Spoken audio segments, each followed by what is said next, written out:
One was a young boy who had a sore on his foot, and it supposedly entered his body when he was just paddling in the shallow waters of the Gulf. Another was a Houston club owner who cut his foot when he was fishing, and almost immediately complained of some problems, but within a matter of days was hospitalised, ended up having his limbs amputated before he subsequently died. And then the third case that I presented last night was of a woman in Louisiana who cut her arm when she was cleaning seafood, shellfish, that had originated from the Gulf. So she hadn't had any contact directly with the Gulf of Mexico at all. It was indirect contact through the shellfish, which she picked up in the local market. And all these people have died after being attacked by VIBRIO vulnificus. Now, it's claimed that Vibrio is only a serious risk if you have other underlying health conditions. But now what we see in the news reports in the Gulf of Mexico area is that basically if you're a drinker, you're at risk. Because if you drink alcohol, you have probably compromised your liver, and because you have a compromised liver, you may be at risk from VIBRIO vulnificus. So, what we have is a situation that has been described by one marine biologist as an unmitigated experiment, because there is no precedent for anything like what is occurring in the Gulf right now. And what we're witnessing in the Gulf is the direct effects of the aftermath of the BP disaster. But I think we also have to be concerned about the indirect effects, which is the vacation season for Florida this year was of course a disaster, because nobody in the US who was planning on taking their vacation in the Gulf Coast region fancied going to an oil slick. Did it, So basically they went elsewhere. But the British and European tourists were effectively encouraged to come into Florida because they weren't given any information by the British mainstream media. Now, this took me a while to understand why 44% of all news footage in the US in May, June and July was related to the Gulf, either directly or indirectly, whereas in Europe it was top story. Pretty much, top story in the US. Yeah, but in Europe, not heard almost nothing. I mean, once once we got sort of probably through to the end of May, there was really nothing. I mean, as you know, I was in Peru through much of June. When I came back in July, I picked up all the newspapers at the airport, was reading them on the train, and there was nothing. I mean, I had to get to page 51, I think it was, in the Times, before I found any reference to the Gulf of Mexico, and that was on the financial pages. So, clearly there was a news blackout. Well, it took me a little while to work out why that was, but then, of course, I realised that holiday season's coming up, and the British mainstream media relies for a very significant chunk of its advertising revenue on the airlines, British Airways and Virgin in particular, and also on the travel companies for the advertising that they place in the mainstream media. And the media wasn't about to shoot itself in the foot by running articles saying that the whole of the southeastern United States was effectively the new Chernobyl, because obviously the airline companies would have just pulled the rug on the advertising revenue, as with the travel companies. So, just lure the British tourist into the Gulf of Mexico area. Go for a swim. Go for a swim, exactly. And I'm really sure that right now there are people that went to Florida that are showing or have suffered or are showing the symptoms of some of the illnesses that are manifesting amongst the Gulf residents. But of course they're not being reported because there's no cluster. I mean, in and around the Gulf of Mexico, there can be no dispute. Yeah. But if you've got people spread all around the country going to the doctor with unexplained illnesses, and yet if that information was available, of course the common denominator would probably be that they actually vacationed in Florida this past summer. Or have eaten shellfish or something. Or have eaten shellfish when they were in the US, yeah. I mean, many fishermen in the Gulf are taking the appropriate level of responsibility and saying, we cannot bring ourselves to be putting untested seafood into the food chain. But there are other people. I mean, I saw a report that was broadcast in the Gulf area a couple of days ago, and this guy is saying, that the Gulf seafood is the most tested seafood in the world. Well, that's disputed by many local fishermen who are saying it hasn't been tested at all. It's just being declared safe so that people can get back to work.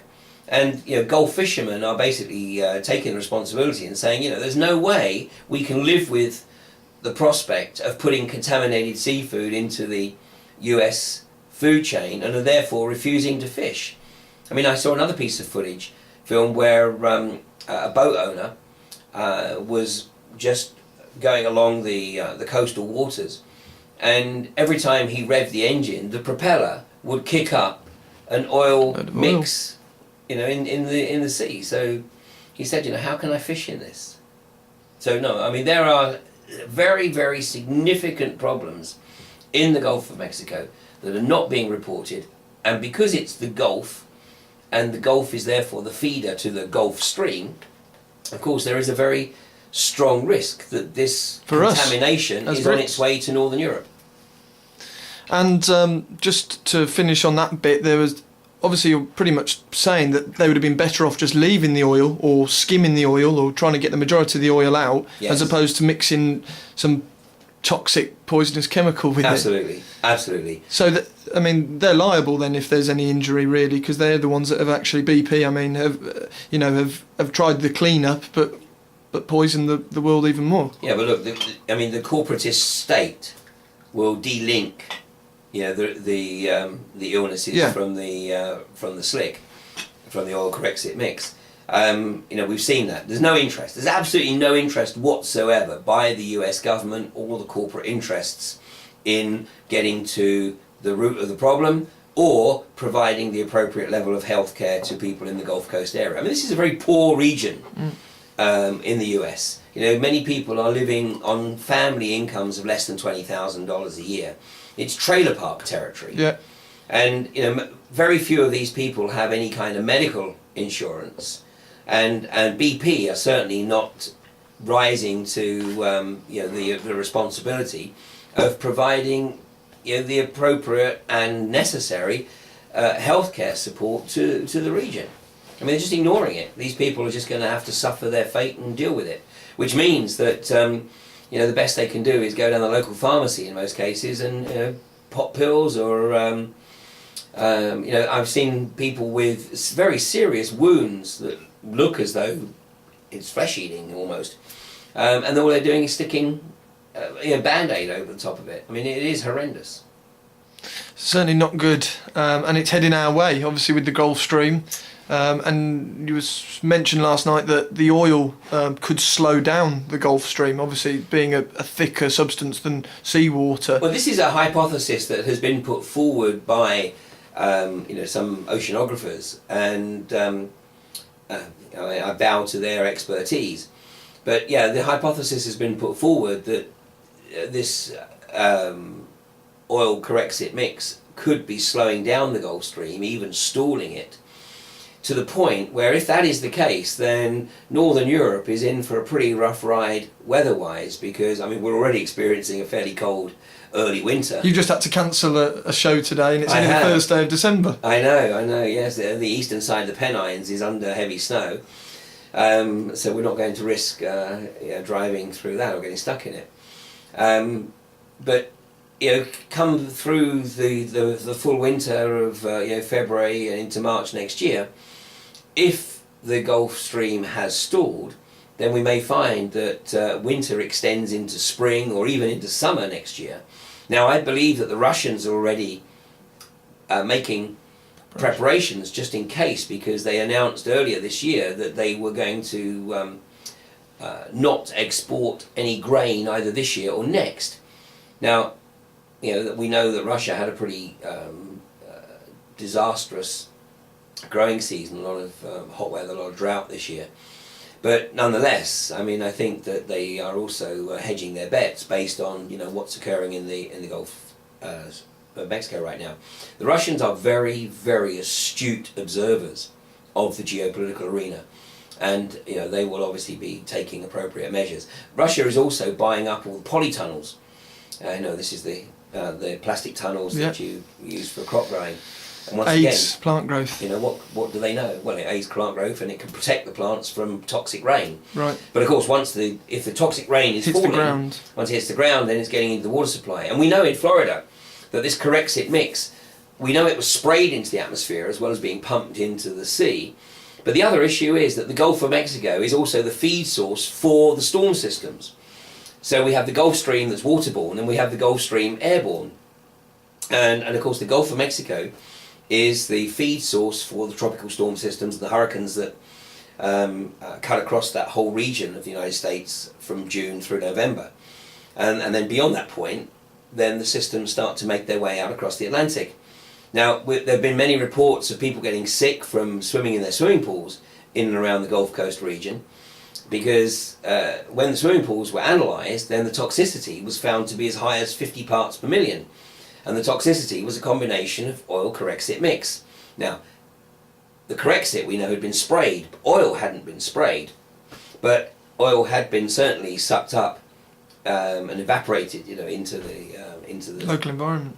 Absolutely. And I mean, there's again many videos on YouTube of oil rain where you can see the oil rain, but you can't see the Corexit. So you know, this stuff is potentially causing or creating a situation where maybe over a period the whole of the southeastern United States becomes uninhabitable because of toxic rainfall. On the DVD that I released earlier this year about the BP disaster, I included some footage of unexplained crop damage from around the United States. And this was crop damage that had occurred in both GM crops and other crops. So you couldn't put it down to herbicides or pesticides and call it a hunch, but I'd say that the unexplained crop damage was linked to the toxic rainfall that was falling across the whole of the southeastern United States, thanks to obviously what was in the Gulf of Mexico. The oil Corexit. Yep. That's a pretty sort of depressing point, I think, you know, to think that there's a poisonous sea heading our way into the rest of Europe. So people have got to make decisions in terms of eating food and swimming in the oceans and the rest of it, and holidays. So, you know, to finish on, you were talking about your trip earlier in the year to Peru to meet the Querro. Yes, indeed. Really quite amusing story. Well, especially when you told it last night. People can watch the presentation where you explained it. Sum up why you went and then what you learnt while you were there and how important that message is. And I totally agree with you. You know, it's we've got some solutions that we've got to get involved in, really. And you know, the Querro sound like they're on the right track. Yeah, I think that I would encourage people to sort of obviously go look at the presentations that are on the web where I explain, you know, what occurred with the Querro. But primarily the Querro, this particular group came out of the mountain, the high Andes, about 50 years ago. And the reason they came out was because they wanted to share their knowledge, their wisdom, their insights with people of the lower world, as they call us. And basically they were sharing their observation that you know, the planet was just being raped by the people of the lower world. We know it is. You know, this is in total antithesis to the way these people live their lives, because they are very reverent towards the Mother Earth, Pachamama they call it. They're very reverent. Their lifestyle is one of balance. You know, they take no more than they need, but they believe that Pachamama offers them everything they need and more. And if they find themselves in a situation of abundance, i.e. they have more than they need, then they go into ceremony to give it back. Their observation is that, you know, our lifestyle in the sort of consumerist, materialist world is unsustainable. Well, I think we can see that. Yeah. On every front we can see that. You know, right now, of course, you know, I'm talking about the BP Gulf catastrophe in a number of lectures, but I'm also talking about, you know, what's occurring in terms of the financial meltdown. And of course the financial meltdown is something that I and many others have been talking about for a number of years, because it's not rocket science. You know, we could see the writing on the wall. And it's a classic case of knowing history, and everything that was occurring in the last few years was exactly really what was occurring in the run-up to the crash of 29. And again in 33. So, you know, it wasn't rocket science, no special insight, but we can see that it's not sustainable on multiple levels.